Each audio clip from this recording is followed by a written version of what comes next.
मोदी जी, आप सभी लोग मेरे घर पर मेहमान बनकर आ गए और मुझे बताया तक नहीं। चलो, आप आ गए हो तो ठीक है, मैं तुम लोगों के लिए खाने पीने की व्यवस्था करता हूँ। तब तक मोदी जी, आप एक मस्त कहानी सुना दो।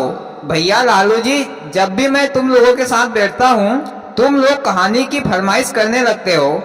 चलो ठीक है, मैं तुम लोगों को एक बुढ़िया की कहानी सुनाता हूँ। एक बार की बात है, एक गांव में एक बुढ़िया अम्मा रहती थी। उसके पति का देहांत हो चुका था और ना ही उसके बच्चे थे। वह अकेली ही एक बहुत बड़ी हवेली में रहती थी। लेकिन उसका एक भतीजा था जिसका नाम छल सिंह था। छल सिंह की नजर बूढ़ी अम्मा की हवेली पर थी। वह किसी भी हालत में हवेली को अपना बनाना चाहता था, परंतु बूढ़ी अम्मा छल सिंह की हरकतों को भली भांति जानती थी।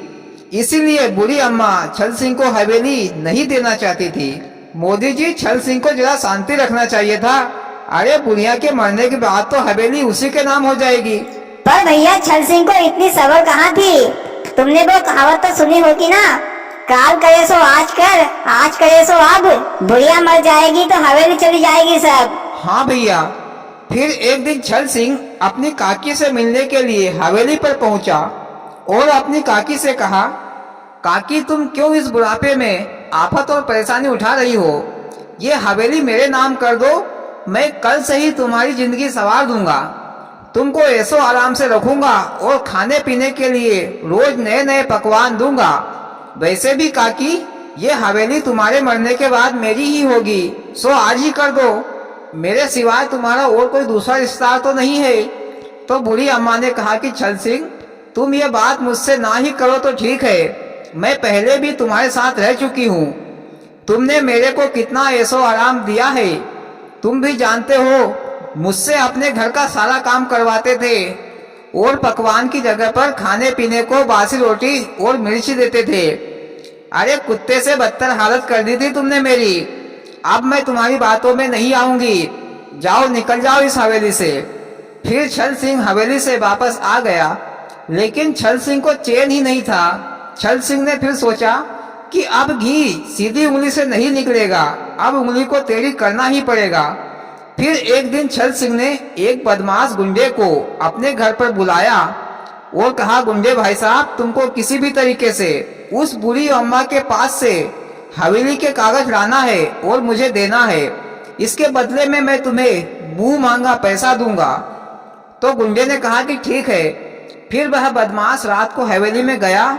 बूढ़ी अम्मा सो रही थी। हवेली भी काफी बड़ी थी। वह बदमाश पहले तो रसोई में गया और खाने पीने का सामान निकालकर खूब पेट भरकर खा पी लिया। फिर वह हवेली के कागज ढूंढने लगा। बदमाश को एक तिजोरी दिखी। उस तिजोरी में हवेली के कागज थे, लेकिन तिजोरी बदमाश से नहीं खुली। तो वह तिजोरी की चाबी लेने के लिए बुढ़िया के कमरे में जा रहा था, तो अचानक एक गमला बदमाश के हाथों से नीचे गिर गया। तो बूढ़ी अम्मा की नींद खुल गई। बूढ़ी अम्मा ने सोचा कि आज तो हवेली में कोई ना कोई चोर घुस आया है। मोदी जी, अब बूढ़ी अम्मा अकेली उस चोर को कैसे भगाएगी? लगता है मोदी जी, अब वह चोर तो अम्मा जी को मार डालेगा और हवेली के कागज ले जाएगा। बेचारी अम्मा अकेली क्या कर पाएगी? भैया, ताकत ही नहीं बल्कि अकल भी काम आती है। फिर बूढ़ी अम्मा ने एक गिलास मीठा तेल लिया और दरवाजे के सामने फेंक दिया और बूढ़ी अम्मा दरवाजे के साइड में खड़ी होकर जोर से आवाज लगाई, भैया रामू, मुझे एक गिलास पानी पिला दो। बदमाश समझा कि रामू उसके नौकर का नाम होगा। क्यों नहीं मैं पानी लेकर जाऊं और बुढ़िया के पास से तिजोरी की चाबी लेकर आ जाऊंगा।